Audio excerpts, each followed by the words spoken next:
So, జనరల్‌గా cancer అనగానే అందరూ భయపడిపోతూ ఉంటారు. కానీ దీనికి చాలా రకాల అడ్వాన్స్ ట్రీట్మెంట్సే వచ్చాయి. మరి క్యాన్సర్ అనేది ఎందుకొస్తుంది? క్యాన్సర్ శరీరంలో తయారవుతుందని మనం ఎలా తెలుసుకోవాలి? రాకుండా జాగ్రత్తలేంటి? వస్తే ఉన్న అడ్వాన్స్ ట్రీట్మెంట్స్ ఏంటి? ఇంకా క్యాన్సర్ గురించి మనకు తెలియని విషయాలు తెలుసుకుందాం. ఈరోజు మనతో పాటు ఉన్నారు ప్రముఖ surgical oncologist and Omega hospitals founder and chairman doctor Mohan Vamsi garu. Doctor గారు నమస్తే. నమస్తే అండి. క్యాన్సర్ కేసులు ఎట్లా పెరుగుతున్నాయంటే, దగ్గు, జలుబు, జ్వరాలు ఎలా వస్తున్నాయో అట్లా క్యాన్సర్ కేసులు పెరుగుతున్నాయి అని జెప్తున్నారు. అన్ని దేశాల కన్నా భారతదేశంలో ఎక్కువగా క్యాన్సర్ కేసులు పెరుగుతున్నాయంటున్నారు. అంటే మన జీవన విధానంలో ఎక్కడ మార్పొచ్చింది? అసలు దీనికి ప్రత్యేకమైన కారణం ఏంటి? అలా ఏం లేదండి. ప్రపంచం అంతా గూడా క్యాన్సర్ కేసుల సంఖ్య పెరుగుతూనే ఉందండి. హుహు. ఇన్‌ఫాక్ట్ భారతదేశంలో అఫీషియల్ ఎస్టిమేట్ ప్రకారం తక్కువగానే ఉందండి. భారతదేశ పాపులేషన్ 1.54 బిలియన్స్ అయినట్టయితే ఐసీఎంఆర్ హ్మ్. Indian council for medical research New Delhi వారి ఎస్టిమేట్ ప్రకారం on an average every year హ్మ్. 1.4-1.5 మిలియన్ క్యాన్సర్ కేసెస్‌లు హ్మ్. మనకి డిటెక్ట్ చేయబడుతున్నాయి. కొత్త కేసులు. హ్మ్. అదే చైనాలో గూడా మనకన్నా ఒక 200,000 పాపులేషన్ తక్కువ. హ్మ్. 1.52 బిలియన్. అక్కడ 4.5 మిలియన్ క్యాన్సర్ కేసెస్ ఉన్నాయి. అంటే హ్మ్. మనకన్నా 3 రెట్లు ఎక్కువ. హ్మ్. సో, మన దగ్గర ఎక్కువ అని ఏం లేదండి. ఇన్‌ఫాక్ట్ ప్రపంచం అంతా గూడా అర్బన్ ఏరియాస్‌లో క్యాన్సర్ ఇన్సిడెన్స్ బాగా పెరుగుతోంది. హ్మ్. ఉదాహరణకి యునైటెడ్ స్టేట్స్, యూరోప్, డెన్మార్క్‌లో మనకన్నా చాలా ఎక్కువ హ్మ్. ప్రపోర్షన్ ఆఫ్ కేసెస్ పెరుగుతున్నాయి. హ్మ్. United states population about 350 millions అయినట్టయితే 1.9 మిలియన్స్ హ్మ్. అంటే మన పాపులేషన్‌లో వన్ థర్డ్. హ్మ్. బట్ మనకన్నా ఒక హ్మ్. 0.5 మిలియన్ క్యాన్సర్ కేసెస్ ఎక్కువున్నాయి. ఎక్కువ. అంటే మనం సేఫ్ జోన్‌లో ఉన్నట్లే. సేఫ్ జోన్‌లో ఉన్నట్టే మన హ్మ్. దగ్గర కూడా క్యాన్సర్ కేసులు ప్రపంచంలో అన్ని చోట్ల లాగానే పెరుగుతూ ఉంది. హ్మ్. అంటే ఇప్పుడు ఆహారపు అలవాట్లు, జీవన శైలి వీటి వల్ల క్యాన్సర్‌లొస్తున్నాయా? 100% ఓకే. ఆహారపు అలవాట్లు, హ్మ్. జీవనశైలి, దురలవాట్లు, హ్మ్. పొల్యూషన్ అన్నీ హ్మ్. జీవనశైలిలో అన్నీ కలిపే ఉంటాయి. Environmental factors, hmm. Genetic factors. Hmm. Most important environmental factors. Hmm. మనం తీసుకునే ఆహారం అన్ని రకాలుగా ప్రాసెస్డ్ ఫుడ్ తీసుకుంటున్నాము. అవును. అనేక రకాల ప్లాస్టిక్ కంటైనర్స్‌లో తింటున్నాము. అనేక రకాలైన కెమికల్స్ ఈ ప్రాసెస్డ్ ఫుడ్స్‌ని స్టోరేజ్ చేయడానికి కమర్షియల్‌గా వాడుతున్నారు. అవును. ఇవన్నీ గూడా రకరకాల క్యాన్సర్స్‌కి దారితీస్తున్నాయి. పొల్యూషను, అలాగే ఫెర్టిలైజర్సు, పెస్టిసైడ్స్ రకరకాల పెస్టిసైడ్స్ వాడుతూ ఉన్నారు. హ్మ్. అన్ని అన్ని రాష్ట్రాల్లో గూడా ఇదే జరుగుతూ ఉంది భారతదేశం అంతా గూడా.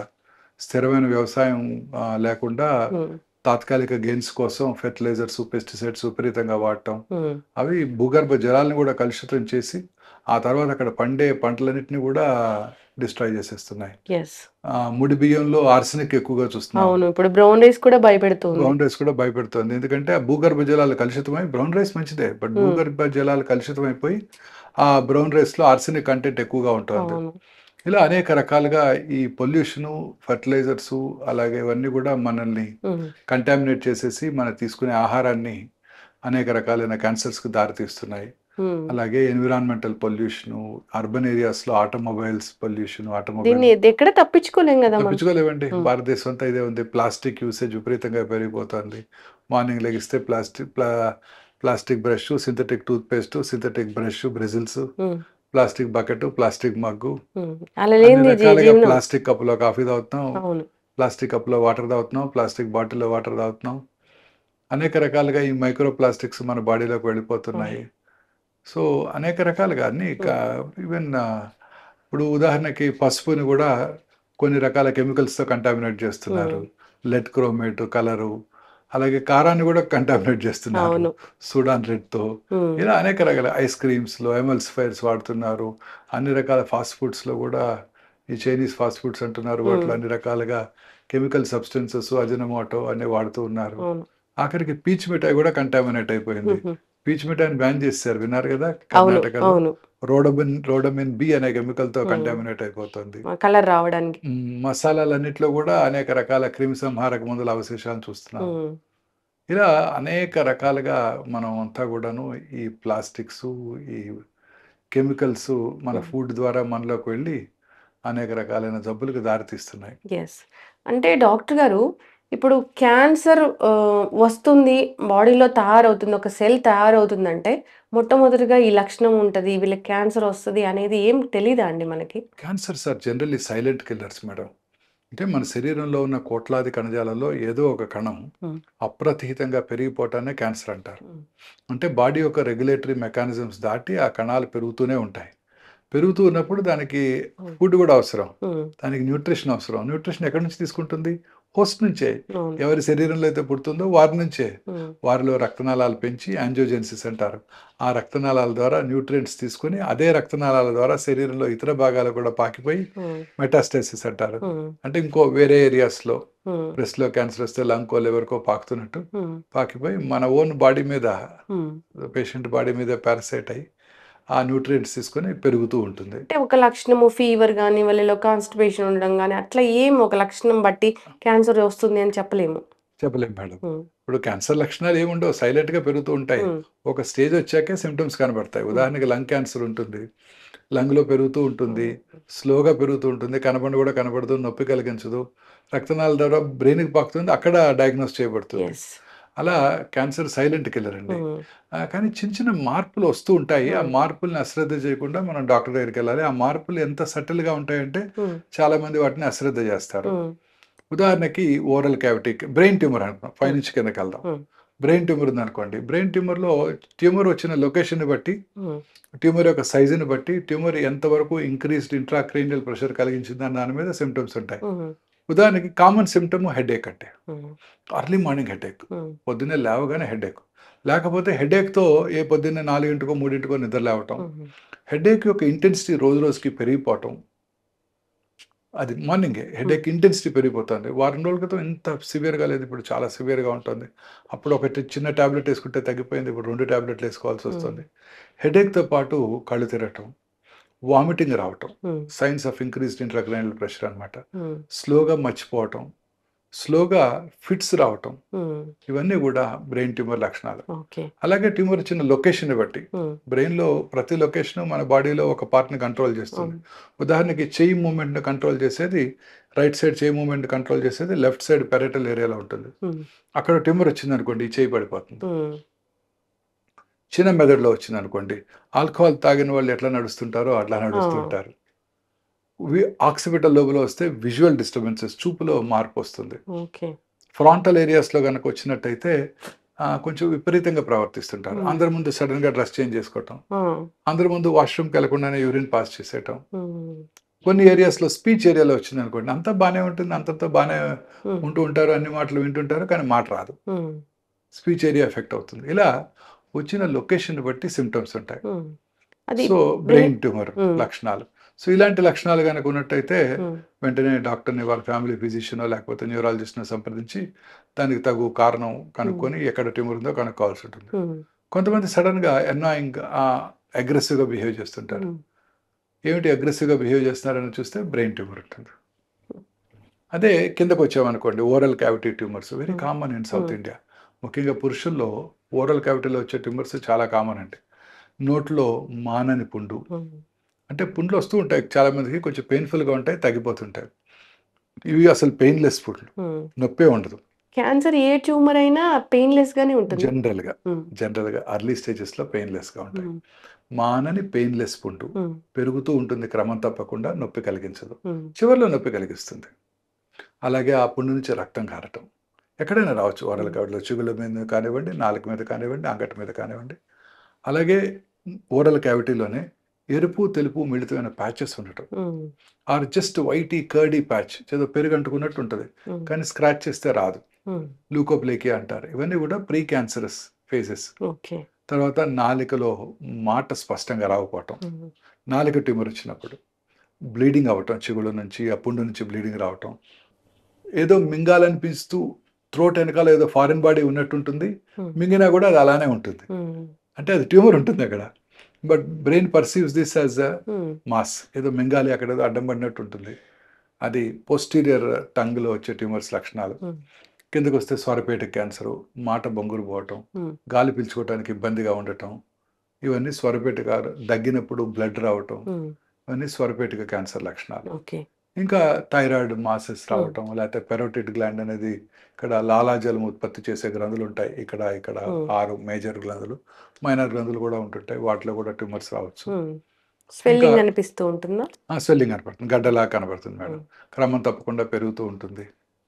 తర్వాత ఇక లంగ్ క్యాన్సర్. హ్మ్. అర్బన్ ఏరియాస్లో పురుషుల్లో అత్యధికంగా కనబడే క్యాన్సర్ ఇప్పుడు లంగ్ అవును క్యాన్సరేనండి. డాక్టర్ గారు. ఆ, గాలి పీల్చుకోవడానికి ఇబ్బందిగా ఉండటం, లో గ్రేడ్ చెస్ట్ పెయిన్ రావటం, హ్మ్. క్రానిక్ కాఫ్, మానని దగ్గు. చాలామంది స్మోకర్స్లో చూస్తుంటారు, స్మోకర్స్ కాఫ్ కానీ అశ్రద్ధ చేస్తుంటారు. హ్మ్. లాస్ట్ ఇయర్ ఇలానే వచ్చింది, అప్పుడు వెళ్ళి చూపించుకున్నాను డాక్టర్ గారి దగ్గరికి. సిటీ స్కాన్ కూడా చేశారు, ఏమీ లేదన్నారు. ఇప్పుడు కూడా అదే అయ్యి ఉంటుంది అని అశ్రద్ధ చేస్తుంటారు. హ్మ్. ఇది చాలా ఇంపార్టెంట్, ఎస్పెషలీ స్మోకర్స్. ఇప్పుడు లో డోసేజ్ సిటీ స్కాన్స్ అందుబాటులోకి వచ్చాయి. హ్మ్. 6 మంత్లీ ఒకసారి లో డోసేజ్ సిటీ, అంటే రేడియేషన్ ఎక్స్పోజర్ తక్కువగా ఉండే సిటీ మెషిన్స్ అన్నమాట. హ్మ్. వాటి ద్వారా ఎటువంటి హాని ఉండదు. ఈ క్రానిక్ స్మోకర్స్ ముఖ్యంగా 10 సంవత్సరాలు స్మోక్ చేసిన తర్వాత 6 నెలలకోసారి సిటీ స్కాన్ చేసుకోవటం ద్వారా క్యాన్సర్ రావటాన్ని ముందుగా పసిగట్టవచ్చు. ఓకే. అంటే రేడియేషన్ అనేది తక్కువగా ఉంటుంది. చాలా తక్కువగా హ్మ్. ఉంటుంది, హాని లేకుండా ఉంటుంది. ఇక కిందకెళ్ళినట్టయితే గ్యాస్ట్రో ఇంటెస్టైనల్ ట్రాక్ట్ క్యాన్సర్స్, అన్నవాహిక, హుహు. అన్నం మింగటానికి అడ్డం పడటం, ముందుగా సాలిడ్స్కి తర్వాత లిక్విడ్స్కి హ్మ్. పూర్తిగా బ్లాక్ అయిపోవటం, తినలేకపోవటం, వామిటింగ్ రావటం, వామిటస్లో బ్లడ్ ఉండటం. హ్మ్. అలాగే గ్యాస్ట్రిక్ క్యాన్సర్ సౌత్ ఇండియన్ మెన్లో one of the commonest cancers. Hmm. అది కొంచెం ఫుడ్ తిన్నా పొట్ట ఫుల్ అయినట్టు ఉండటం, ఎప్పుడు గ్యాస్ పట్టినట్టు ఉండటం. అవును. చాలామంది గ్యాస్ పట్టింది అనుకుంటారే తప్ప ఆ లోపల ట్యూమర్ ఉందని ఎప్పుడు కూడా అనుకోరు. అవును. సౌత్ ఇండియాలో చాలా కామన్ ప్రాబ్లం ఇది. హుహు. అసలు క్యాన్సర్ అని అసలే అనుకోరు. అనుకోరు. తర్వాత మోషన్‌లో బ్లడ్ బ్లాక్ కలర్‌లో రావటం హ్మ్. చాలా ఇంపార్టెంట్. ఎందుకంటే ఈ స్టమక్‌లో ఉన్న యాసిడ్ ఆ బ్లడ్‌ని బ్లాక్ కలర్‌గా మారుస్తుంది. హ్మ్. లూజ్ మోషన్స్ అవ్వటం, ఇవన్నీ కూడా గ్యాస్ట్రిక్ క్యాన్సర్ లక్షణాలు. హ్మ్. వామిటింగ్ రావటం, వామిటస్‌లో రక్తం పడటం, హ్మ్. కొంచెం ఫుడ్ తిన్న పొట్ట ఫుల్ అయినట్టు ఉండటం, ఇవన్నీ కూడా గ్యాస్ట్రిక్ క్యాన్సర్ లక్షణాలు. ఓకే. ఇంకా పెద్ద పేగుల cancer very common cancer. Hmm. Alternating constipation, diarrhoea, loose motions రావటం, మోషన్‌లో బ్లడ్ పోవటం. సో చాలా సార్లు మోషన్‌లో బ్లడ్ పోయినప్పుడు హ్మ్. పేషెంట్‌కి ఎనీమియా వస్తుంది. ఎనీమియా వచ్చినప్పుడు రక్తహీనత వల్ల ఆయాసం రావటం, అలసటగా ఉండటం ఉంటుంది. జనరల్‌గా ఎవరైనా నడి వయసులో అలసటగా ఉంటే ఫస్ట్ కార్డియాలజిస్ట్‌ని సంప్రదిస్తారు. అవును. వాళ్ళు కర్నరీ క్యాథర్ ఇది హ్మ్. కూడా చేసేసి, కర్నరీ యాంజియోగ్రామ్ కూడా చేసేసి, ఒకటో రెండో బ్లాక్స్ ఉంటాయి ఆ వయసులో, దానికి ట్రీట్మెంట్ కూడా ఇస్తూ ఉంటారు. హ్మ్. చాలాసార్లు రక్తం తగ్గడానికి గల కారణం ఈ గ్యాస్ట్రిక్ క్యాన్సర్ గానీ, కోలన్ క్యాన్సర్ గానీ హుహు. అవ్వచ్చు. మోషన్‌లో బ్లడ్ పడటం, హుహు. మోషన్ పాస్ చేసిన తర్వాత బ్లడ్ రావటం, హుహు. ఆ మోషన్ యొక్క క్యాలిబర్ అంటే ఒక టూత్ పేస్ట్ లాగా సన్నగా రావటం, హ్మ్. ఆల్టర్నేటింగ్ కాన్‌స్టిపేషన్, డయేరియా, హ్మ్. మోషన్ పాస్ చేసిన తర్వాత ఇంకా మోషన్‌కి వెళ్ళాలనిపిస్తూ ఉండటం. అంటే లోవర్ రెక్టల్ క్యాన్సర్‌లో ఇలాంటి సింప్టమ్స్ చూస్తుంటాం. హ్మ్. ఫీలింగ్ ఆఫ్ ఇన్‌కంప్లీట్ ఎవాక్యుయేషన్ అంటారు. అంటే మోషన్ పాస్ చేసినప్పటికీ కూడా ఆ ఫీలింగ్ రాదు. హ్మ్. మామూలుగా మనం మార్నింగ్ ఫుల్ మోషన్ పాస్ చేసామనుకోండి, హ్మ్. ఒక చక్కటి ఫీలింగ్ ఉంటుంది. అవును. ఆ ఫీలింగ్ ఉండదు. ఆ ట్యూమరు ఆ బ్రెయిన్‌కి ఇది ఇంకా మోషన్ అక్కడే ఉన్నట్టు భావన కలిగిస్తుంటుంది. హ్మ్. సో ఇది కూడా క్యాన్సర్ లక్షణమే. ఇవన్నీ కూడా హ్మ్. క్యాన్సర్ లక్షణాలు. ఓకే. స్త్రీలలో హ్మ్. ముఖ్యంగా ఈ బ్రెస్ట్ క్యాన్సర్, గర్భసంచి ముఖద్వార క్యాన్సర్ చాలా ఎక్కువగా అవును డాక్టర్ చూస్తుంటాం. గారు. ఇంకా బ్రెస్ట్‌లో గడ్డ రావటం, హ్మ్. బ్రెస్ట్ యొక్క సైజులో గానీ, షేప్‌లో గానీ మార్పు రావటం, హ్మ్. బ్రెస్ట్ యొక్క స్కిన్ ముడతలు పడినట్టు ఉండటం, బ్రెస్ట్ యొక్క స్కిన్ మీద నరాలు ఉబ్బినట్టు ఉండటం, హ్మ్. నిపుల్ ఏరియాలో దగ్గర పుండ్లు పడటం, నిపుల్ నుంచి బ్లడ్ బ్రౌన్ బ్లాకిష్ డిశ్చార్జ్ రావటం, హ్మ్. సంకలో గడ్డలు ఉండటం, హ్మ్. ఇవన్నీ కూడా బ్రెస్ట్ క్యాన్సర్ లక్షణాలు. హ్మ్. అలాగే ఈ గర్భసంచి ముఖద్వార క్యాన్సర్, అవును. వైట్ డిశ్చార్జు, బ్లడీ డిశ్చార్జు, హ్మ్. పీరియడ్స్ కాని టైంలో బ్లీడింగ్ అవ్వటం, ఇంటర్మెన్స్ట్రల్ బ్లీడింగ్ అంటాం, పోస్ట్ కాయిటల్ బ్లీడింగు, లో గ్రేడ్ లోవర్ అబ్డామినల్ పెయిన్, కింది పొట్టలో నొప్పి రావటం, హ్మ్. ఇవన్నీ కూడా గర్భసంచి ముఖద్వార క్యాన్సర్ లక్షణాలు. ఓకే. పీరియడ్స్ ఆగిపోయిన తర్వాత స్త్రీకి ఎవరికన్నా మళ్ళీ హ్మ్. రిపీటెడ్‌గా బ్లీడింగ్ అవుతున్నట్టయితే అది గర్భసంచి బాడీ క్యాన్సర్‌ని సూచిస్తుంది. ఓకే. గర్భసంచి బాడీ క్యాన్సర్స్ కూడా చాలా కామన్‌గా చూస్తున్నాం ఈ మధ్య కాలంలో. హ్మ్. గర్భసంచి especial body cancer. Body cancer అంటే గర్భసంచిలో 2 పార్ట్స్ ఉంటాయి మేడం. హ్మ్. పైన ఉండేది బాడీ, కింద ఉండేది ముఖద్వారం, ముఖద్వారం. సర్విక్స్. హ్మ్. సౌత్ ఇండియాలో కామనెస్ట్ క్యాన్సర్ ముఖద్వార క్యాన్సర్. హ్మ్. బాడీ క్యాన్సర్ ఎస్పెషల్లీ ఎఫ్లూయెంట్ అంటే రిచ్, ఒబీస్, హ్మ్. హైపర్‌టెన్సివ్, డయాబెటిక్స్‌లో చూస్తుంటాం. వెస్టర్న్ వరల్డ్‌లో కూడా అది ఎక్కువగా చూస్తుంటాం. హ్మ్. పీరియడ్స్ ఆగిపోయిన తర్వాత ఎవరికన్నా మళ్ళీ బ్లీడింగ్ వచ్చినట్టయితే must think of body cancers. హ్మ్. గర్భసంచి బాడీ క్యాన్సర్స్ అన్నమాట. హ్మ్. అలాగే అండాశయ క్యాన్సర్. హ్మ్. ఈ అండాశయ క్యాన్సర్ ఇన్సిడెన్స్ కూడా ర్యాపిడ్‌గా పెరుగుతుంది. హ్మ్. ముఖ్యంగా పట్టణ ప్రాంతాల్లోని ప్రజల్లో ఈ అండాశయ క్యాన్సర్ చాలా కామన్‌గా చూస్తుంటాం. హ్మ్. ఇది క్లాసికల్ సైలెంట్ కిల్లర్ మేడం. హ్మ్. తెలీదసలు. సింప్టమ్స్ ఏమీ హ్మ్. కలిగించదండి. పెరుగుతూ ఉంటుంది లోపల. హ్మ్. కొంచెం పొట్టొచ్చినట్టు అనిపిస్తుంది. నాకు తెలుసు ఒక పేషెంటు. హ్మ్. నాకు పొట్ట పెరుగుతోందని చెప్పి కేబీఆర్‌కెళ్ళి జాగింగ్ కూడా చేయడం ప్రారంభించారు. హ్మ్. కానీ లోపల ట్యూమర్ ఉందని గ్రహించలేదు ఆ అమ్మాయి. హ్మ్. సో చాలా కామన్ క్యాన్సరు. ఏం డిస్కంఫర్ట్ అట్లా ఏం తెలీదు. ఏముండదండి. ఏముండదు. పొట్టలో పెరుగుతూ ఉంటుంది అంతే. హ్మ్. సింప్టమ్స్ ఏమి కలిగించవు. పొట్టలో పెరిగిపోయి వాటర్ వచ్చినాక, పొట్ట ఉబ్బిపోయినాక అప్పుడు డాక్టర్ దగ్గరికి వస్తుంటారు. అవును. ఏం లేదండి గత 3 వారాల నుంచి వాటర్ వచ్చిందండి అంటుంటారు. హ్మ్. ఇలా ఈ కామన్‌గా చూస్తుంటాం. అలాగే సాఫ్ట్ టిష్యూ ట్యూమర్స్. హ్మ్. కండర కణజాలంలో ఎక్కడైనా రావచ్చు. హ్మ్. కాల్లో గాని, తొడలో గాని, కాల్లో గాని, బ్యాక్ మజిల్స్‌లో గాని, పొట్ట మజిల్స్‌లో గాని ఎక్కడన్నా. ఓకే. ఇవి కూడా ఎటువంటి సింప్టమ్స్ కలగజేయవు. పెయిన్‌లెస్ లంప్ పెరుగుతూ ఉంటుంది. హ్మ్. అశ్రద్ధ చేస్తుంటారు. అది శరీరంలో ఇతర భాగాలకు కూడా పాకిపోతుంటాయి. హ్మ్. అలాగే బోన్ ట్యూమర్స్ ముఖ్యంగా చిన్న పిల్లల్లో కామన్‌గా అవును. చూస్తుంటామండి. 10-30 ఇయర్స్ ఈ బోన్ ట్యూమర్స్ హ్మ్. ఏమి సింప్టమ్స్ ఉండవు. ఏదో దెబ్బ తగిలితే అప్పుడు డాక్టర్ అక్కడ చూపించుకోవడం, అక్కడ గ్రహించడం జరుగుతూ ఉంటుంది. హ్మ్. లేకపోతే సింప్టమ్స్ ఏమి ఉండవండి. హ్మ్. చాలా స్టేజ్ పెరిగిపోయాకే పెరిగిపోయాకొస్తాయి. ఇంకా హ్మ్. పుట్టుమచ్చల్లో వచ్చే ట్యూమర్స్ హ్మ్. మెలనోమాస్ అంటారు. హ్మ్. పుట్టుమచ్చ యొక్క కలర్ మారటం, హ్మ్. ర్యాపిడ్‌గా పుట్టుమచ్చ పెరగటం, హ్మ్. అల్సర్ ఏర్పడటం పుట్టుమచ్చ మీద, హ్మ్. పుట్టుమచ్చ నుంచి స్కిన్ ఫ్లేక్స్ ఒకటిగా ఊడిపోతూ ఉండటం, పుట్టుమచ్చ మీద పుండుబడి బ్లీడింగ్ రావటం, హ్మ్. ఇవన్నీ కూడా పుట్టుమచ్చల్లో క్యాన్సర్ వచ్చినప్పుడు హ్మ్. కనబడే లక్షణాలు. స్కిన్ క్యాన్సరా డాక్టర్ గారు? ఆ! ఇవి గనక ఉన్నట్టయితే అశ్రద్ధ చేయకుండా హ్మ్. దగ్గరలో ఉన్న వారి ఫిజిషియన్‌కి, ఫ్యామిలీ డాక్టర్ చూపించుకోవాలండి. హ్మ్. ఎప్పుడు కూడా అశ్రద్ధ చేయకూడదు. హ్మ్. పెరుగుతున్న పుట్టుమచ్చలు ఎప్పుడు కూడా. ఇంకొకటి బ్లడ్ క్యాన్సర్ అంటారు. బ్లడ్ క్యాన్సర్స్ చాలా కామన్‌గా చూస్తున్నామండి. హ్మ్. ముఖ్యంగా పిల్లల్లో చాలా కామను. ఒక గుడ్ న్యూస్ ఏంటంటే పిల్లల్లో వచ్చే చాలా రకాల బ్లడ్ క్యాన్సర్స్ క్యూర్ అవుతాయి. హ్మ్. గ్రాటిఫైయింగ్ రిజల్ట్స్ ఉంటాయండి. హ్మ్. అవి కూడా అలసటగా ఉండటం, హ్మ్. రక్తం తగ్గిపోవటం, రక్తలేమి వల్ల పిల్లలు బాగా అలసిపోవటం, హ్మ్. నెక్‌లో చిన్న చిన్న గడ్డలు రావటం, హ్మ్. లింఫ్ నోడ్ ఎన్లార్జ్‌మెంట్ అంటారు. హ్మ్. ప్లేట్లెట్స్ తగ్గిపోవటం వల్ల శరీరం మీద రెడ్ కలర్ ప్యాచెస్ రావటం, హ్మ్. ఇవన్నీ కూడా బ్లడ్ క్యాన్సర్ లక్షణాలు. Pre symptoms. సిమ్టమ్స్. హ్మ్. ఈ సిమ్టమ్స్ ఎప్పుడు కూడా అశ్రద్ధ చేయకూడదు. రక్తహీనత, రక్తలేమి హ్మ్. కామన్ సిమ్టమ్ అండి. ఎందుకు డాక్టర్ గారు ఇది? అంటే క్యాన్సర్ ఎందుకొస్తుందనే హ్మ్. తెలీదండి. క్యాన్సర్ రావటానికి అనేక రకాలైన కారణాలున్నాయండి. కానీ ఇప్పుడు సైంటిస్టులు బిలీవ్ చేసేది ఏంటంటే హ్మ్. Genetic mutation. హ్మ్. జెనెటిక్ మ్యుటేషన్ అంటే వంశపారంపర్యమని కాదండి. హ్మ్. ఇప్పుడు మన బాడీలో, మన శరీరంలో 22,000 అప్రాక్సిమేట్‌లీ ప్రోటాన్ కోడింగ్ జీన్స్ ఉన్నాయి. అవును. Equally good number of non proton coding హ్మ్. జీన్స్ ఉన్నాయి. ఈ 22,000 ప్రోటాన్ కోడింగ్ జీన్స్‌లో ఒక 500-600 ఆంకోజీన్స్ అంటే క్యాన్సర్ కారక జన్యువుల్ని సైంటిస్టులు ఐడెంటిఫై చేశారు. హ్మ్. ఈ జన్యువుల్లో వచ్చే మ్యుటేషన్ వల్లే ఈ క్యాన్సర్ వస్తుందని కూడా సైంటిస్టులు ఇప్పుడు గట్టిగా నమ్ముతున్నారు. హ్మ్. అందుకే ఇప్పుడు చాలా రకాల క్యాన్సర్స్‌కి ముందుగానే కాంప్రహెన్సివ్ జీనోమిక్ ప్రొఫైలింగ్ చేస్తున్నాం. హ్మ్. కాంప్రహెన్సివ్ జీనోమిక్ ప్రొఫైలింగ్ అంటే ఆ ఆంకోజీన్స్ అన్నిటిని కూడా అనలైజ్ చేసి ఏ జన్యుపరమైన మ్యుటేషన్ వల్ల ఈ పర్టిక్యులర్ క్యాన్సర్ వచ్చిందో తెలుసుకునే అవకాశం కూడా ఏర్పడింది ఇప్పుడు. ముందే తెలుసుకోవచ్చు. ముందే అంటే క్యాన్సర్ వచ్చిన తర్వాత తెలుసుకోవచ్చు. హ్మ్. మీరు అడిగిన క్వశ్చన్ క్యాన్సర్ రాకముందు కూడా రాకుండా ఆ! తెలుసుకోవచ్చండి. ఆ కోడింగ్ అనేది చేసుకోవచ్చు. చేసుకోవచ్చు. క్యాన్సర్ రాకముందు తెలుసుకోవచ్చండి. దానికేంటంటే అంటారంటే ఇప్పుడు ఈ జన్యుపరమైన మ్యుటేషన్ వస్తుంది గదండీ! హ్మ్. ఈ జన్యుపరమైన మ్యుటేషను మనకి రావటాన్ని గమనించి హ్మ్.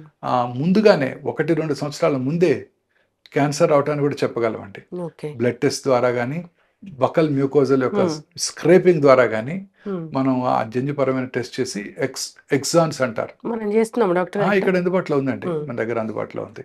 లాంజివిటీ లాంజ్ అని 10థ్ ఫ్లోర్‌లో ఉంది. ఆ! అక్కడ చేస్తున్నారు. ఎగ్జాన్స్ అంటారు.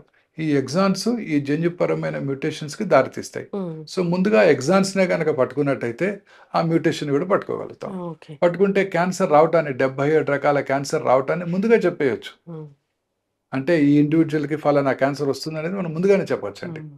ఎవరైనా చేయించుకోవచ్చా టెస్ట్? ఎవరైనా ఏ చేయించుకోవచ్చు. ఏజ్? పిల్లల దగ్గర నుంచి పెద్దవాళ్ళు ఎవరైనా హ్మ్. చేయించుకోవచ్చండి. బెస్ట్ కదా డాక్టర్ గారు ఇది. ఖచ్చితంగా 1 ఇయర్, 2 ఇయర్స్ ముందే హ్మ్. ఈ పర్టిక్యులర్ క్యాన్సర్ వస్తుందని గనక తెలుసుకున్నట్టయితే, హ్మ్. దానికి రెగ్యులర్‌గా స్క్రీనింగ్ చేసుకోవటం. హ్మ్. దాన్ని రాకుండా ఏమైనా చేయగలమా అనే సజెషన్స్ కూడా ఈ టెస్టే ఇస్తుందండి. హ్మ్. ఈ టెస్ట్‌ల ద్వారా తెలుసుకోగలుగుతాం. చాలా సింపుల్ అండి. ఫస్ట్ టైమ్ ఇండియా ఇక్కడే ఏర్పాటు చేయడం జరిగింది ఒక అవును. 4 మంత్స్ బ్యాక్. హ్మ్. మోర్ దెన్ 1000 పీపుల్ చేయించుకున్నారు ఆల్రెడీ ఇక్కడ ఆ హ్మ్. టెస్ట్. మంచిది కదా డాక్టర్ గారు ఎవరైనా గాని. ఇప్పుడు అదే అనుకుంటూ ఉంటాం బ్లడ్ టెస్ట్‌లు ఏమైనా ఉంటాయా? క్యాన్సర్ వస్తదో లేదో తెలుసుకోవడానికి అని అంటే, యెస్. ఇప్పుడు దానికన్నా మించిన టెస్టే అనుకోవచ్చు ఇంకేం ఇది. లేదండి. హ్మ్. క్యాన్సర్ వచ్చిన దాకా తెలియకపోతే అది వచ్చేసరికి అవును. తెలుసుకునేసరికి లేట్ స్టేజ్ అయిపోతుంది. అవును. సో, అందువల్ల ముందుగా తెలుసుకోవడానికి అవకాశం హ్మ్. ఏర్పడిందండి. అయితే డాక్టర్ గారు క్యాన్సర్ వచ్చాక స్టేజెస్ అని జెప్తారు గదా! హ్మ్. అది ఎట్లా జెప్తారండి? అంటే స్టేజ్ అంటే అది ఎంత దూరం పాకింది. హ్మ్. అర్లీ స్టేజ్‌లో ఉందా? లేట్ స్టేజ్‌లో ఉందా? హ్మ్. జనరల్‌గా స్టేజ్ 1, స్టేజ్ 2, స్టేజ్ 3, స్టేజ్ 4 అంటుంటాం. హ్మ్. స్టేజ్ 4 అంటే లేట్ స్టేజ్ శరీరంలో ఇతర భాగాలకు పాకిపోయింది అని అర్థం. హ్మ్. స్టేజ్ 1 అంటే అర్లీగా పట్టుకున్నప్పుడు. సో, ఇది స్టేజింగ్‌కి మనకి పెట్ సీటీ స్కాను లేదా పెట్ ఎంఆర్ఐ స్కాన్ ఉపయోగపడతాయండి. హ్మ్. కామన్‌గా వినే ఉంటారు పెట్ సీటీ స్కాన్. అవును. సీటీ స్కాన్‌లో గడ్డ ఉంది లేనిది తెలుస్తుంది. పెట్ సీటీ స్కాన్‌లో ఆ గడ్డలో క్యాన్సర్ ఉంది లేనిది కూడా అబ్బో! తెలిసిపోతుంది. Hmm. So, PET CT scan చేసుకొని whole body PET CT scan చేసుకొని హ్మ్. శరీరంలో ఫర్ ఎగ్జాంపుల్ బ్రెస్ట్ క్యాన్సరు. హ్మ్. పేషెంట్‌కి పెట్ సీటీ స్కాన్ చేస్తే బ్రెస్ట్‌లోనే ఉందా? చంకలోకి ఏమైనా పాకిందా? హ్మ్. శరీరంలో లంగ్స్‌కి కానీ, లివర్‌కి కానీ, బోన్స్‌కి కానీ ఇతర భాగాలకి ఎక్కడికన్నా పాకిందా అని ముందుగా తెలుసుకోవచ్చు. హ్మ్. కొన్నిసార్లు కొన్ని లొకేషన్స్‌లో ముఖ్యంగా బ్రెయిన్‌లో గానివ్వండి, హెడ్ అండ్ నెక్‌లో కానివ్వండి, హ్మ్. సాఫ్ట్ టిష్యూ సార్కోమాస్ చేతుల్లో గానీ, కాళ్ళలో గానీ, రెట్రోపెరిటోనియం అంటే హ్మ్. కిడ్నీస్‌లోను, ప్యాంక్రియాసు, అలాగే పెల్విస్సు వీటిల్లో సీటీ స్కాన్ కన్నా ఎంఆర్ఐ చాలా యూజ్‌ఫుల్‌గా హ్మ్. ఉంటుంది. సో, వాళ్ళకి పెట్ ఎంఆర్ఐ చేయాల్సుంటుంది. హ్మ్. ప్రాస్టేట్ క్యాన్సర్ కానివ్వండి, ఎనీ క్యాన్సర్, బ్లాడర్ క్యాన్సర్ కానివ్వండి. పెట్ సీటీ కాదు, హ్మ్. పెట్ ఎంఆర్ఐ. హ్మ్. ఎంఆర్ఐ విత్ పెట్. హ్మ్. ఇన్‌ఫాక్ట్ ఫస్ట్ టైమ్ భారతదేశంలో ఇక్కడే అందుబాటులోకి అవును. వచ్చింది హ్మ్. హైదరాబాద్‌లోనే. ఈ పెట్ ఎంఆర్ఐ చేసుకోవడం ద్వారా చాలా యాక్యురేట్‌గా స్టేజింగ్ హ్మ్. చేయగలుగుతామండి. యెస్. అంటే నందిగాం నుంచి ఒక పేషెంట్ ఇక్కడికొచ్చారు. ఎక్కడో చిన్న ఆవగింజంత ఉందంట. అది ఇక్కడే తెలుసుకున్నారని నాకు చెప్పారనమాట. అందుకే నేను అంటే అంత తెలుసుకునేంత ఫెసిలిటీస్ మెషిన్ వచ్చాయండి. ఆహా! పెట్ ఎంఆర్ఐ ద్వారా ఆ! అతి చిన్న ట్యూమర్‌ని కూడా ఎటువంటి రేడియేషన్ ఎక్స్‌పోజర్ లేకుండా హ్మ్. మనం ఐడెంటిఫై చేయగలుగుతామండి. ఓకే. ఇప్పుడు స్టేజ్ 3కి వెళ్తే మనం క్యాన్సర్‌ని తగ్గించలేమా? యెస్. అంటే depending on the hmm. Location అండి. కొన్ని రకాల స్టేజ్ 3 క్యాన్సర్స్ ఉదాహరణకు ఓవేరియన్ క్యాన్సర్ స్టేజ్ 3 ఉందనుకోండి. Hmm. They are highly chemo sensitive చక్కగా క్యూర్ కూడా అయిపోవడానికి అవకాశం ఉంది. హ్మ్. సో, వచ్చిన లొకేషను, టైప్ ఆఫ్ ట్యూమరు హ్మ్. ఇప్పుడు స్టేజ్ ఒకటే కాదండి. హ్మ్. క్యాన్సర్ ట్యూమర్ యొక్క బిహేవియర్ అంటే అది వేగంగా పాకే గుణం ఉన్నటువంటిదా? స్లోగా పాకేటువంటిదా? హ్మ్. అది కూడా చాలా ఇంపార్టెంట్ అండి. ఇప్పుడు అర్లీ స్టేజ్‌లో కనుక్కున్న అది వేగంగా పాకే ట్యూమర్ అనుకోండి. హ్మ్. ఉదాహరణకు breast cancer, triple negative breast cancer అంటారు. Oestrogen, progesterone, HER2 receptor negative hmm. లేదా ఈస్ట్రోజన్, ప్రొజెస్ట్రాన్ రిసెప్టార్స్ నెగెటివ్ ఉండటం, HER2 రిసెప్టార్ పాజిటివ్ ఉండటం. ఇవన్నీ కూడా హ్మ్. ట్యూమర్ యొక్క బిహేవియర్ గురించి మనకు చెప్తాయండి. హ్మ్. ట్యూమరు అగ్రెసివ్‌గా పాకే గుణం ఉందనుకోండి, స్టేజ్ 1 అయినా కూడా క్యూర్ అయ్యే అవకాశాలు తక్కువగా ఉంటాయి. హ్మ్. ట్యూమర్ స్లోగా పెరిగేదనుకోండి, స్టేజ్ 4 అయినా కూడా చాలా కాలం బతికేస్తుంటారు. అవును. సో, క్యాన్సర్‌లో స్టేజ్ ఒక్కటే కాదండి. హ్మ్. ట్యూమర్ యొక్క బిహేవియర్, గుణం హ్మ్. అది సరిగ్గా బిహేవ్ చేయకూడదంటే మా ఆహ్, ఇమ్యూనిటీ బావుండాలా? అగ్రెసివ్‌గా ఉంటుంది. ట్యూమర్ హ్మ్. యొక్క టైప్ అలాంటిది. హ్మ్. ఇప్పుడు మీరు చూస్తుంటారు కొంతమంది పిల్లలు హ్మ్. స్కూల్లో మీ మీ పిల్లలు చదువుకున్న స్కూల్లో హ్మ్. ఒక పిల్లాడు ఎక్కువగా గొడవ చేస్తుంటాడు. మిగతా పిల్లల్ని కొడుతుంటాడు. హ్మ్. ఇంకో పిల్లాడు బుద్ధిగా కూర్చొని చదువుకుంటుంటాడు. ఇంకో పిల్లాడు ఫుట్‌బాల్ బాగా ఆడతాడు. హ్మ్. ఇంకో పిల్లాడు చెస్ బాగా ఆడతాడు. రకరకాల మనుషులుంటారు. ఒకే హ్మ్. క్లాసు, అవును. ఒకటే ఏజ్, అవును. ఒకటే సోషియో ఎకనామిక్ బ్యాక్‌గ్రౌండ్, ఒకటే టీచర్స్ టీచ్ చేస్తున్నారు. హ్మ్. కానీ ఒకడేమో గొడవ చేస్తున్నాడు, ఒకడేమో ఫస్ట్ ర్యాంక్ తెచ్చుకుంటున్నాడు, ఒకడు ఇంగ్లీష్‌లో బాగా మాట్లాడుతున్నాడు, హ్మ్. ఇంకోడేమో చెస్ బాగా ఆడుతున్నాడు, ఇంకోడేమో ఫుట్‌బాల్ బాగా ఆడుతున్నాడు. ఇట్లా రకరకాల మనుషులుంటారు. హ్మ్. అట్లా ట్యూమర్ యొక్క బిహేవియర్ కూడా అబ్నార్మల్‌గా ఉంటుంది. హ్మ్. ఆ ట్యూమర్ యొక్క బిహేవియర్ అగ్రెసివ్‌గా ఉండే ట్యూమర్ అనుకోండి, హ్మ్. ఎర్లీ స్టేజ్‌లో వచ్చినా కూడా క్యూర్ అయ్యే అవకాశాలు తక్కువగా ఉంటాయి. ఓకే. అది ఇంపార్టెంట్.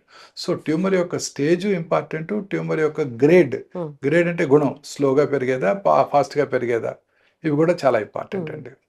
మా ఇమ్యూనిటీ గూడా ఇంపార్టెంటే. యెస్. Very important. నేను అది గట్టిగా హ్మ్. నమ్ముతున్నానండి. చాలామంది 34 సంవత్సరాలుగా క్యాన్సర్ పేషెంట్ ట్రీట్ చేసిన తర్వాత నేను నమ్మేదేంటంటే, హ్మ్. మన ఓన్ ఇమ్యూనిటీ. హ్మ్. పేషెంట్ యొక్క ఓన్ ఇమ్యూనిటీ ఈజ్ హ్మ్. More important. యెస్. పేషెంట్ గనక మంచి ఆరోగ్యంతో, మంచి న్యూట్రిషన్ తీసుకుంటూ, మెంటల్లీ స్టేబుల్‌గా గనక ఉన్నట్టయితే హ్మ్. వారి ఇమ్యూనిటీ బావుంటుంది. హ్యాపీగా హ్మ్. ఉన్నట్టయితే నిద్రపోతూ చక్కగా టైంకి మంచి ఆహారం తీసుకుంటూ, న్యూట్రిషియస్ ఫుడ్ తీసుకుంటూ ఉన్నట్టయితే ఖచ్చితంగా హ్మ్. క్యాన్సర్‌ని ఎదిరించగలుగుతారు. మన ఇమ్యూనిటీ ఈజ్ మోర్ ఇంపార్టెంట్. హ్మ్. మన ఇమ్యూనిటీని ఆహ్, మో మన ఇమ్యూనిటీ పెరగటానికి మోస్ట్ ఇంపార్టెంట్ థింగ్ ఏంటంటే హ్యాపీగా ఉండటం. అవును. చక్కగా నిద్రపోతూ హ్యాపీగా, మనశ్శాంతిగా, ప్రశాంతంగా ఉంటే ఎటువంటి జబ్బులు రావు. అసలు ఆ లక్షణాలు ఎవరికీ లేవిప్పుడు. మానసిక ప్రశాంతత లేదు, నిద్ర లేదు, స్ట్రెస్ లేకుండా లేము. అన్ని టార్గెట్స్, వర్క్ మీద ఫోకస్ అంతా ఇదే ఉంది అవునండి. గదా డాక్టర్ గారు. అవునండి. ఎన్ని టీవీ హ్మ్. ఇంటర్వ్యూలు చేశారు, హ్మ్. ఎన్ని చేశారు. మీకు కూడా స్ట్రెస్ ఉంటుంది. అవును. సో, ఎవరికీ ఇమ్యూనిటీ అనేది స్ట్రాంగ్‌గా లేదని జెప్పుకోవాలి. ఇప్పుడు సీజన్‌కి చాలా మందికి ప్రతి సీజన్ మారిన కొద్దిగా వ్యాధులు వస్తూనే ఉన్నాయి. అంటే ఇమ్యూనిటీ లేనట్లే కదా డాక్టర్ లేనట్టే. గారు? Very correct. Very correct. So, ఇదేనండి మన ఎయిమ్ అదేనండి. మన వ్యూవర్స్‌కి మనం చెప్పాల్సింది ఇదే. అన్ని విధాలుగా మెంటల్లీ స్టేబుల్‌గా ఉన్నట్టయితే, హ్మ్. హ్యాపీగా ఉంటూ, సరియైన నిద్రపోతూ, మంచి ఆహారం బ్యాలెన్స్‌డ్ డైట్ తీసుకుంటూ, ప్రశాంతంగా ఉన్నట్టయితే, ఖచ్చితంగా ఈ హ్మ్. జబ్బులు రాకుండా చేసుకోవచ్చు. హ్మ్. వచ్చిన జబ్బులను కూడా క్యూర్ హ్మ్. చేసుకోవచ్చు. కానీ ఇన్నేళ్ల సర్వీస్‌లో డాక్టర్ గారు చూస్తూ ఉంటారు కదా! క్యాన్సర్ ఉంది అని చెప్పగానే తగ్గిపోద్దిలే అని అనుకునే వాళ్ళు ఎంతమంది ఉన్నారండి అసలు? మెంటల్‌గా స్ట్రాంగ్‌గా మనం ఉన్నవాళ్ళు. వాటిని బిల్డ్ చేయాలండి. హ్మ్. మనమే చెప్పాలి వాళ్ళకి. నేను స్ట్రాంగ్‌గా బిలీవ్ చేస్తాను. నేను చాలా సార్లు అసలు పేషెంట్‌కి చెప్పను హ్మ్. క్యాన్సర్ ఉందని. వారిని బయట కూర్చోమని చెప్పి అటెండర్స్‌కే చెప్తాను. హ్మ్. అటెండర్స్ చెప్తాను. తర్వాత పేషెంట్ పిలిచి చెప్తాను. హ్మ్. అటెండర్స్‌కేమో ఉన్నదున్నట్టు చెప్తాం. హ్మ్. ఫోర్త్ స్టేజా, అగ్రెసివ్ ట్యూమరా చెప్తాం. హ్మ్. కానీ పేషెంట్‌కి మాత్రం చాలా చిన్న ట్యూమరు క్యూర్ అయిపోతుంది. హ్మ్. నీకేం భయం లేదని ధైర్యం చెప్తాం. హ్మ్. తద్వారా వాళ్ళు చక్కగా మంచి ఇమ్యూనిటీతో హ్యాపీగా నిద్రపోతూ హ్మ్. ఉంటారు. ఫోర్త్ స్టేజ్‌లో ఉన్న క్యాన్సర్ పేషెంట్ కూడా హ్మ్. మీ పిల్లలు అమెరికా నుంచి మంచి మందులు తెప్పించారని చెప్పి తులసి తీర్థం నోట్లో పోయండి చాలా కాలం బతుకుతారు. హ్మ్. అర్లీగా క్యాన్సర్ ఉన్నవాళ్ళు కూడా చాలా లేట్ స్టేజ్ నువ్వు బ్రతుకుతావో బ్రతుకో నాకు తెలీదు. నువ్వు పోయే అవకాశాలు ఎక్కువగా ఉన్నాయంటే నిజంగానే తొందరగానే అవును. రికరెన్స్ వచ్చేస్తుంది వాళ్ళకి. అవును. సో, డాక్టర్‌గా మన బాధ్యత హ్మ్. వారిలో ఒక మంచి మెంటల్‌గా వారు పీస్‌ఫుల్‌గా ఉండేటట్టు చూసుకోవాల్సిన అవసరం ఉందండి. హ్మ్. వారికి అనేక రకాలుగా మనం ధైర్యం చెప్తూ ఉండాలి. ఇప్పుడు క్యాన్సర్ వచ్చాక ఆ ట్రీట్మెంట్ సమయంలో డైట్ అనేది సెపరేట్‌గా ఉంటుందా డాక్టర్ గారు? సెపరేట్ ఏం లేదండి. హ్మ్. Balanced diet. హ్మ్. అంటే చాలా సార్లు ఇప్పుడు క్యాన్సర్ పేషెంట్స్‌కి క్యాన్సర్ ట్రీట్మెంట్ వల్ల, క్యాన్సర్ వల్ల గూడా రోగనిరోధక శక్తి, ఇమ్యూనిటీ తక్కువుంటుంది. హ్మ్. సో, బయట ఫుడ్స్ తీసుకున్నారనుకోండి, అవును. లూజ్ మోషన్స్ అవి వామిటింగ్స్ అయ్యే అవకాశాలు హ్మ్. ఎక్కువుంటాయి. సో, ప్రిఫరబుల్లీ చక్కగా హోమ్ కుక్డ్ ఫుడ్సే హుహు. తీసుకోవాల్సుంటుంది. కొన్ని రకాల క్యాన్సర్స్‌లో కారం తక్కువగా తీసుకోవడం బెటర్. ముఖ్యంగా ఓరల్ క్యాన్సర్స్, గ్యాస్ట్రిక్ క్యాన్సర్స్‌లో లూజ్ మోషన్స్ ఏమైనా అయితే మంటగా ఉంటుంది. హ్మ్. ఓరల్ క్యాన్సర్స్‌లో మంటగా ఉంటుంది. అంటే కారం ఏమి మనకి ఎసెన్షియల్ ఐటెమ్ కాదు గదా! అవును. కాదు గదా! సో, కంటామినేటెడ్ ఆయిల్స్‌కి దూరంగా ఉండటం. హ్మ్. మరీ షుగరీ ఐటెమ్స్ కూడా దూరంగా ఉండటం బెటర్ అండి. హ్మ్. అన్నీ బ్యాలెన్స్‌డ్ డైట్ తీసుకోవాల్సి ఉంటుందండి. హ్మ్. కార్బోహైడ్రేట్స్, ప్రోటీను, ఫ్యాటు సమపాళల్లో హ్మ్. తీసుకున్నట్టయితే ఆరోగ్యకరంగా ఉంటారు. మంచి ఆహారం ప్లేస్ ఏ మేజర్ రోల్ అండి. అవును. రకరకాల ఫ్రూట్స్, వెజిటబుల్స్ ఇవన్నీ ఇమ్యూనిటీని పెంచడానికి కూడా సహాయపడతాయి. హ్మ్. క్రూసిఫెరస్ వెజిటబుల్స్ హ్మ్. అంటే క్యాబేజు, అవును. కాలీఫ్లవరు, బ్రసెల్స్ స్ప్రౌట్సు, హ్మ్. అలాగే బెర్రీసు, ఫ్రూట్స్ అండి. మనకు తాజా ఫ్రూట్స్ రోజు మన ఇంట్లో దొరికే మన ఫ్రూట్స్. హ్మ్. నేరేడుకాయలైనా కానివ్వండి, అవును. రేగికాయలు గానివ్వండి, బత్తాకాయలు గానివ్వండి, ఆకుకూరలు ఇవన్నీ కూడా చాలా ఎక్కడి నుంచో ఎసెన్షియల్ అండి. తెప్పించుకోవాల్సిన అవసరం పని లేదు. లే ఆ! డ్రాగన్ ఫ్రూట్, అవకాడో తినాల్సిన ఆ! అవసరం లేదు. మన జామ పండు అవకాడో కన్నా ఎక్కువ పవర్‌ఫుల్. హ్మ్. మనం వాటినొదిలేసి ఎక్కడికో వెళ్తూ ఉంటాం. అలానే ఏమి లేదు. హ్మ్. బట్ జనరల్‌గా ఇవన్నీ కూడా ఇంపార్టెంట్ అండి. హ్మ్. అన్ని రకాల ఫ్రూట్స్ కూడా హెల్ప్ చేస్తాయి. నట్స్ అండి. Hmm. They contain healthy fats hmm. And good proteins. అనేక రకాల యాంటీ ఆక్సిడెంట్స్ ఉంటాయి. Nuts are essential for our hmm. Well being. Yes. అయితే రికవరీలో కూడా నట్స్ చాలా యూజ్‌ఫుల్‌గా ఉంటాయండి. హ్మ్. కారణం ఏంటంటే చాలా సార్లు ఈ ట్రీట్మెంట్స్‌లో తినాలనిపించదు. అవును. ఆహారం తక్కువగా తీసుకుంటుంటారు. హ్మ్. సో, కొంచెం ఫుడ్ తీసుకున్న ఎక్కువ క్యాలరీలొచ్చేవి నట్సే. హ్మ్. సో, జీడిపప్పులు, బాదం పప్పులు, పిస్తా పప్పులు, వాల్‌నట్సు, గుమ్మడి గింజలు హ్మ్. సూపర్ పవర్ హౌసెస్ అండి. హ్మ్. గుమ్మడి అలాగే గింజలు. సన్‌ఫ్లవర్ హ్మ్. Seeds yes. ఇవన్నీ గూడా అన్ని రకాల గింజలు. పపాయాలో మీరు పారేసే గింజలు గూడా సేఫ్ అండి. హ్మ్. అవి గూడా చాలా యూజ్‌ఫుల్. చక్కగా చెప్పారు డాక్టర్ గారు. అందరూ కూడా హెల్తీ హ్యాబిట్స్ అలవాటు చేసుకోవాలని కోరుకుందాం. అయితే నేనొకటి అడగాలనుకున్నాను. ట్యూమర్ మార్కర్ టెస్ట్ అని అదేంటి డాక్టర్ గారు? ట్యూమర్ మార్కర్స్ అంటే కొన్ని రకాల క్యాన్సర్స్ బ్లడ్‌లోనే మార్కర్స్ ప్రొడ్యూస్ చేస్తాయండి. హ్మ్. ఉదాహరణకి gastric cancer, colon cancer, pancreatic cancer, CEA carcino embryonic antigen అనే మార్కర్‌ని బ్లడ్‌లో ప్రొడ్యూస్ చేస్తుంది. హ్మ్. నాట్ దట్ అన్ని క్యాన్సర్స్ ప్రొడ్యూస్ చేయవు. చాలా రకాల క్యాన్సర్స్ ప్రొడ్యూస్ చేస్తాయి. హ్మ్. ప్రొడ్యూస్ చేసినట్టయితే మనకు చాలా యూజ్‌ఫుల్‌గా ఉంటాయి. హ్మ్. ఇప్పుడు ఆ లెవెల్ ఎలివేటెడ్‌గా ఉన్నప్పుడు మనం హ్మ్. ట్రీట్మెంట్ ఇచ్చాక తగ్గిపోవాలి. హ్మ్. తగ్గిపోయిన తర్వాత మళ్ళీ 6 నెలలకో, 6 సంవత్సరాలకో పెరుగుతోందనుకోండి మళ్ళీ జబ్బు తిరగబెట్టినట్టే. హ్మ్. అలా లివర్‌కి ఆల్ఫా ఫీటో ప్రోటీన్ అని, హ్మ్. బైల్ డక్ట్ క్యాన్సర్స్‌కి CA 19-9 cancer hmm. Antigen 19-9, ovarian క్యాన్సర్స్‌కి క్యాన్సర్ యాంటిజెన్ 125, హ్మ్. కొన్ని రకాల పిల్లల్లో వచ్చే ఒవేరియన్ క్యాన్సర్స్‌లో alpha feto protein, beta HCG, hmm. పురుషుల్లో వచ్చే టెస్టిక్యులర్ క్యాన్సర్‌లో కూడా beta HCG, alpha feto protein, hmm. లింఫోమాస్‌లో ఎల్‌డిహెచ్, అలా రకరకాల మార్కర్స్ చాలా రకాల క్యాన్సర్స్‌కి ఇప్పుడు మనం హ్మ్. అనలైజ్ చేస్తున్నాం. ఓకే. క్యాన్సర్ వచ్చినప్పుడు అది చూసుకొని ఒకవేళ తగ్గినట్టయితే జబ్బు తగ్గినట్టు, మళ్ళీ హ్మ్. పెరిగినట్టయితే తిరిగొచ్చినట్టు లేదా పూర్తిగా మాయమన్నట్టు అనుకోవచ్చు అనమాట. ఈ ట్యూమర్ మార్కర్స్ క్యాన్సర్ ట్రీట్మెంట్లో చాలా యూస్ఫుల్గా ఉంటాయండి. ఒకసారి క్యాన్సర్ ట్రీట్మెంట్ అయిపోయింది, మొత్తం తగ్గిపోయింది. తర్వాత ఇమ్యూనోథెరపీ అలాంటివి కూడా ఇచ్చారు, తగ్గిపోయింది అన్నప్పుడు మళ్ళీ 5-6 సంవత్సరాలకి ఎందుకు కొంతమందిలో తిరగబెడుతుంది క్యాన్సర్? వేరే అవయవానికి ఎందుకు వస్తుంది? Nobody nose madam. క్యాన్సర్ అంటేనే అది శరీరంలో ఇతర భాగాలకు కూడా పాకుతుంది. ఎక్కడైనా తిరగబెట్టవచ్చు అది. లంగ్ క్యాన్సర్ లంగ్లో తగ్గిపోవచ్చు, బ్రెయిన్లో పెరగచ్చు. సో ఎక్కడైనా రావచ్చు. సో మనకి కరెక్ట్గా సైంటిస్ట్ కూడా ఇంతవరకు కనుక్కోలేకపోయారు. ఎందుకని కొంతమందిలో తిరిగి వస్తుంది, 4 ఏళ్ళకి తిరిగి వచ్చింది, కొంతమందికి 20 ఏళ్ళకి కూడా తిరిగి వచ్చింది. 20 ఏళ్ళుగా ఆ క్యాన్సర్ సెల్ బాడీలో ఎట్లా ఉంది, ఎందుకు రియాక్టివేట్ అయింది అనేది ఎవరికి అంతు చిక్కని ప్రశ్న. కానీ ఒకటి మనం ఇన్ఫర్ చేసుకోవాల్సింది ఏంటంటేనండి, మన రోగ నిరోధక శక్తి తగ్గినప్పుడు ఇట్ టేక్స్ అప్పర్ హ్యాండ్.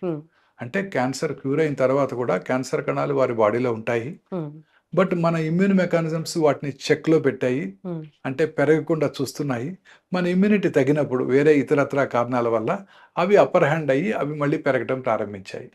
ఇలా కూడా భావించవచ్చు అండి. అందుకే మన immunity plays a major role, very important role. Cancer cure చేసుకోవడానికి, క్యాన్సర్ తగ్గిపోయిన తర్వాత మళ్ళీ తిరగబెట్టకుండా ఉండటానికి కూడా మన ఇమ్యూనిటీ ఇంపార్టెంట్. అందుకే ఈ మధ్య చాలా స్టడీస్ వచ్చాయి. రెగ్యులర్గా ఎక్సర్సైజ్ చేస్తూ మంచి డైట్ తీసుకుంటూ ఆరోగ్యంగా ప్రశాంతంగా ఉన్నట్టయితే తిరిగి వచ్చే అవకాశాలు కూడా తగ్గిపోతాయి. ఎప్పటికీ క్యాన్సర్ రాకూడదు అంటే ఏమైనా జాగ్రత్తలు ఉంటాయా? అంటే హెల్దీ ఫుడ్, అంటే కొన్ని రకాల జన్యుపరమైన కారణాలు మన చేతిలో లేవండి.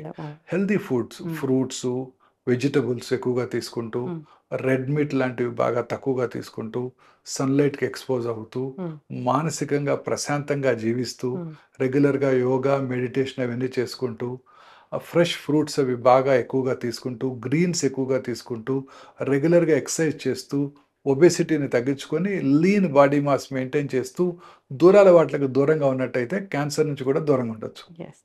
చక్కటి ఇన్ఫర్మేషన్ డాక్టర్ గారు, ధన్యవాదాలు. నమస్తే అండి. Sir, one life lesson what medicine has taught you. Whatever you can do without expecting. But I really believe మన పాజిటివ్ యాటిట్యూడ్ ఉంటేనే మనం ఏదైనా సాధించగలం. గట్ని మనం కరెక్ట్గా డీల్ చేసినట్లయితే అది మనకి పాజిటివ్ హార్మోన్స్ని రిలీజ్ చేస్తుంది. షుగర్ వచ్చిన వాళ్ళ పరిస్థితి ఏంటి? పొట్ట దగ్గర పెరిగితే దాన్ని ఆండ్రాయిడ్ అంటారు, ఆండ్రాయిడ్ ఫోన్ కదా. అసలు థాట్స్ ఎందుకు వస్తాయి? బ్రెయిన్ డెడ్ అంటే దానికి ప్రపంచం అంతా కూడా కొన్ని నిర్దిష్టమైనటువంటి లక్షణాలు. మానసికంగా ధైర్యంగా ఉంటే క్యాన్సర్ జయించవచ్చు. You are a doctor for a cause sir, అంతే. వాళ్ళకి వచ్చిన ఆదాయం కాకుండా ఫ్రీ సర్వీస్ ఎంతమందికో చేస్తుంది.